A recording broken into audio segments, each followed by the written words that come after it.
as long as you desire to advance. There are times in your life where offense will be the only battle. And can I tell you something?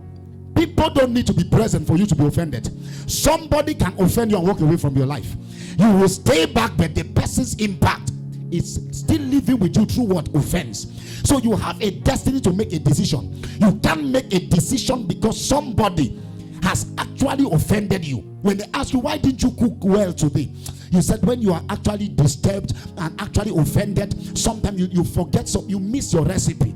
Why do you miss recipe? Not because the person who offended you was the one who taught you how to be able to remember the recipe. Because offense has the capacity to claim in you what offense never put in you. Offense should not take advantage. There's an innocent mother somewhere. The enemy has made you become so bitter against your mother. Everybody has made you believe that that woman is a witch.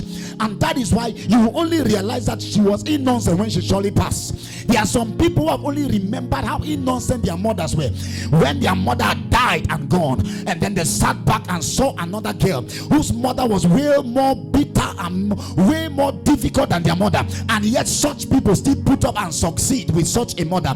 And that became a message that their mother was good, but because they did not have the right approach, they underestimated and looked down on their mothers. There are some who have lost sisters and they only regret when the sisters have gone, when they have passed on to eternity. There are some people as we speak right now, you wish they could reverse the hand of time so you could show some people love which you decided to hate.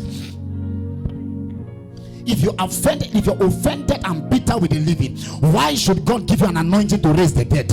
What is the guarantee that after you raise the dead, you will not also be angry with the people you raise? Maybe you'll be too entitled to see that they greet you 2 times a day because you believe that you raised them from the dead. But can I speak to you? It is only from God that we understand the kingdom, and we know that the kingdom is peace, joy, and love.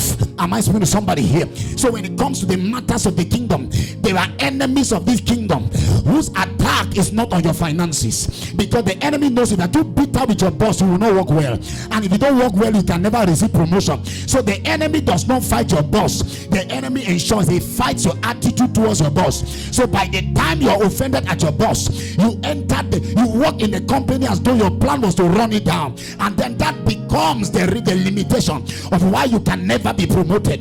But what is our place as an end time church? We are here to make men understand that before the devil shows up, God is 50 steps ahead of the devil. God is 1 million steps ahead of the devil. So we understand the Kenny devices before it shows off. Understanding them. Don't struggle again. Don't see your prayer life as a struggle.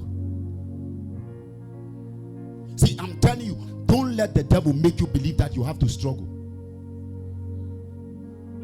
You could be happy, but guess what? You are